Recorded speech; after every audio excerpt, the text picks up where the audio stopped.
What's going on, everybody? Thank you for joining me today. If you haven't already, please make sure you hit the like button because that is the most important thing you could do for me on this channel. What it does is that it helps to make sure that those who are subscribed to the channel will indeed get their notifications, and it also helps to push this video through the YouTube algorithm as well. Secondly, if you're new to the channel or maybe you have been ghost watching this channel for quite some time now, please do me a favor and yourself a favor as well by hitting the subscribe button as well as the bell notification next to the subscribe button so you can be notified whenever I release a new video. And lastly, please make sure you share this video out on your social media platforms to your family and friends to ensure that they are informed of this news and information. And with the introduction out of the way, let's now get into today's news. And today we're headed to Washington, D.C. because recently in the House of Representatives, a $60 billion Ukraine foreign aid package was passed, to which 300 million out of that $60 billion will be dedicated to securing the Ukrainian border. Yes, we are spending $300 million to secure the Ukrainian border. Meanwhile, the U.S. border remains open. Now we're going to close their borders, leave our borders open because apparently, if you want to close the U.S. border or just put in place any sort of border measure that would secure the border overall, apparently that's xenophobic, and we don't want to be xenophobic. So let's just keep the borders wide open while we secure everybody else's borders across the world. Now, what I want to do is that I want to jump into this article here just to give you guys a little detailed information on what's going on. The article is titled "Nothing More Backwards Than U.S. Funding Ukraine Border Security, but Not Our Own," conservatives say. Yep, conservatives, Republicans in Congress, at least half of them at least are up in arms over this. So we're going to go through what they think as well while we get through this article here to dive into a little bit more information on what's going on. So let's hop into it right now. A $60 billion aid package for Ukraine that provides about $300 million to bolster the country's border struck a nerve with several lawmakers increasingly frustrated with the administration's handling of the crisis at the U.S. southern border. On Saturday, the House of Representatives approved spending $60 billion to help Ukraine build up its defense against Russia's invasion with a 311 to 112 vote. Republicans were not unanimous in their approval of the measure, with 101 voting in favor of the aid package and 112 voting against it. The U.S. national debt is at more than $34 trillion. It is amazing to me how we're just racking up the national debt like it's nothing. I don't know what it was at before Biden got into office. It was just as high as it is now, and probably like 20 some odd trillion dollars in the high 20s. Now it's at 34 trillion. And once again, it's just going up and up and up and up, and nobody cares. Nobody cares. Speaker Mike Johnson unveiled the foreign aid plan earlier this week, and a lack of any border security measures prompted allies to be weary of letting the bill move forward. Now, for those of you who are unaware right now, it's looking like there's an attempt to get a Speaker of the House, Mike Johnson, removed from his position, right? Many Republicans are upset with him. As you saw, half of them voted against this bill because what was supposed to happen is that the spending on Ukraine, the $60 billion, that was supposed to be used as leverage to be able to secure the border here in the US.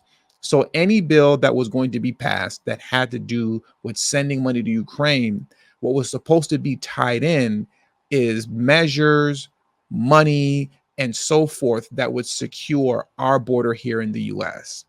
That was supposed to be used as leverage to do that.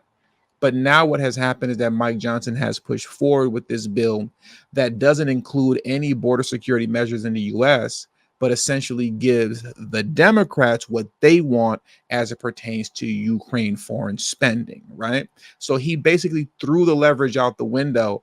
And with that being said, as it pertains to securing our borders here in America, there is no incentive for Democrats in the House to ever pass or get along with any bill that's being put forth by Republicans to secure the border here. So that's why so many Republicans are very upset with Mike Johnson right now, and want to remove him, because essentially he threw away all their leverage. There is no leverage now that this bill has passed without any border security measures. One of those Republican foreign aid hawks on the House Rules Committee was Representative Chip Roy, Republican out of Texas.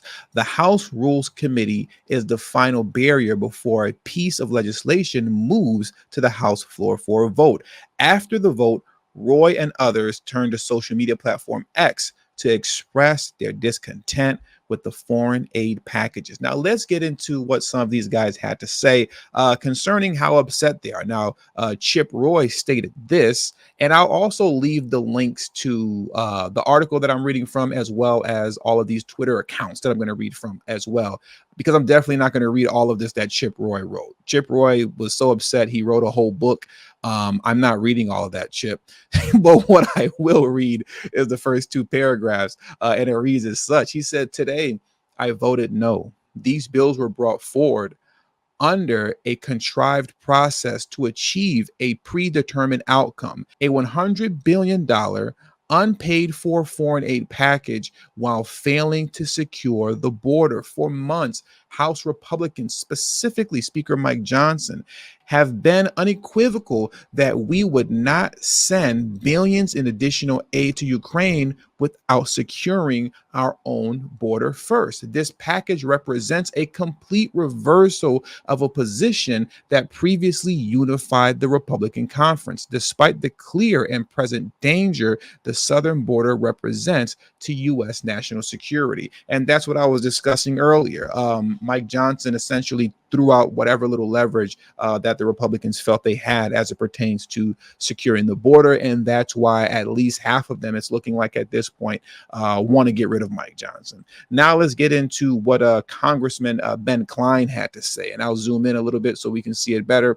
And Ben Cline said this: "Today, I voted against sending Ukraine an additional $60 billion in humanitarian and military assistance on top of the more than $100 billion we have already sent, while urgent problems happening right here in our country go unaddressed. States and cities across our nation are grappling with the consequences of Biden's border crisis. Inflation continues to squeeze the budget of every American household, and our country is over $34 trillion in debt. As I continue fighting for the people of Virginia's 6th District, I urge my colleagues in Congress and the Biden administration to listen to the American people and put their concerns first." Well, that's definitely not going to happen. I believe it was a Pew Research study that came out not too long ago, and I believe other polls have come out since then that has shown that the American people overall, regardless of race and whatnot, everyone's chief concern is the border issue. That's everyone's chief concern. But clearly that's not the concern of those in Congress, as well as Biden. We all know it's not the concern of Biden because he's the one that created this mess. But yeah, if you're looking for the concerns of the American people to be put forward first, you're sadly mistaken, because that's not going to happen. And lastly, I want to get into Representative Eric Burlison, if I'm saying his last name here. Eric Burlison stated, "Republicans have to control the House, and we should be leveraging it to secure our border. Unfortunately, the Uniparty is working to secure the border of Ukraine instead of our own border. This has to stop. We should be putting America first." Well, how silly of you, Mr. Eric Burlison, if I'm saying your last name correctly. Putting America first. First comes Ukraine. Then comes Israel. And then after that comes a handful of African nations to prevent China from taking over more of Africa's natural resources, because we want our hand all over their natural resources so that we can bring it here and we can exploit them. So we have to stop China's exploitation of Africa because we want to continue to exploit them. So to do that, we have to make sure that we're giving, a certain amount of money to some African nations as well that are still willing to play ball with the United States, which a lot of them actually are not. A lot of them are choosing not to play ball with the U.S. anymore. Honestly, I think I might say the majority, and almost all of them are converting over to just dealing with China. But the U.S. is still in the business of trying to frustrate the situations over there as well. Once again, as it pertains to the relationship between African nations and China. So at the bottom of that list, comes America and American citizens and whatever it is that you all want. So if you're expecting America to be first, yeah, that's not happening anytime soon. Clearly, it's not happening anytime soon. And with all that being said, that does it for today's news, man. $300 million to secure the Ukrainian border, $0 to secure our borders here in the US. So thank you all for joining me today. Hit that like button on your way out. Subscribe to the channel if you're new to the channel. Share this video out on your social media platforms. And also, please make sure to follow me on Telegram at TD Media Group. The link is in the description box below and will be pinned in the comment section as well. Thank you for your time. And until the next video, peace and have a great afternoon.